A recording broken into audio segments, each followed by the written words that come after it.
Cette notice de montage se trouve dans l'emballage d'une armoire en pièces détachées que nous avons achetée le jour où nous avons emménagé. Par le passé, je me souviens de moments mémorables où, en suivant de telles notices de montage, je me suis enfoncé dans une forêt touffue et profonde, allant de perplexité en embarras. Je m'attendais à ce qu'il en soit de même.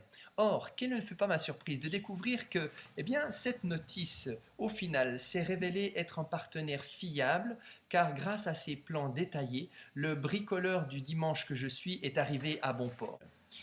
Si je vous raconte tout cela, c'est parce que l'autre jour, j'ai rencontré une personne qui sentait que dans sa vie, le chemin qu'elle devait prendre suite à une offense qu'elle avait vécue était le chemin du pardon. Elle sentait que ce chemin allait la délivrer et qu'elle pourrait justement se sentir apaisée intérieurement. En tant que chrétienne, cette personne me disait même qu'elle comprenait fortement que cette voie était la bonne. Or, me disait-elle, je n'arrive pas à pardonner et c'est plus fort que moi.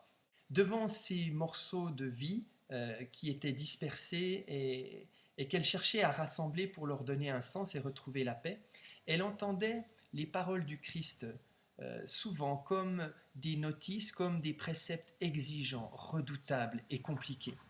Or, tout à coup, dans nos échanges, un déclic se produisit. Dans la parole du Christ qui l'a prononcée sur la croix en disant « Père, pardonne-leur car ils ne savent pas ce qu'ils font », elle avait entendu jusque-là les propos d'un héros qui, dans la situation qui était la sienne, une situation incroyable, arrivait encore à pardonner. Or là, tout à coup, elle entendit ces propos autrement. Jésus ne disait pas, en s'adressant à ceux qui le persécutaient, « Je vous pardonne », mais Jésus disait « Père, pardonne-leur car ils ne savent pas ce qu'ils font ». Jésus ne montrait pas qu'il arrivait à pardonner. Il confiait cette tâche qui était au-delà de ses forces à Dieu, afin que lui, Dieu, puisse le faire à sa place. Pour l'instant, il n'était pas capable de le faire. En entendant ces paroles ainsi, cette personne a découvert que les propos du Christ ne montraient pas directement le but, mais qu'ils étaient plutôt une notice détaillée qui l'aidait, elle, à accepter tous les détours qu'il fallait faire, toutes les étapes qu'il fallait franchir avant que le pardon puisse être comme un fruit mûr lui être donné. C'est ainsi qu'en les méditant, loin d'être découragé, cela a aidé cette personne à encore et toujours, dans sa situation, choisir la vie.